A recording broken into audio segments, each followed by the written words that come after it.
Police வெளியே போயிட்டு police கூப்பிடுறான்.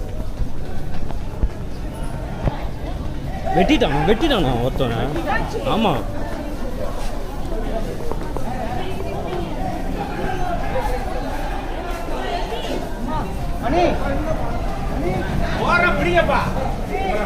புண்ணா இப்பயாவது புண்ணா புடினா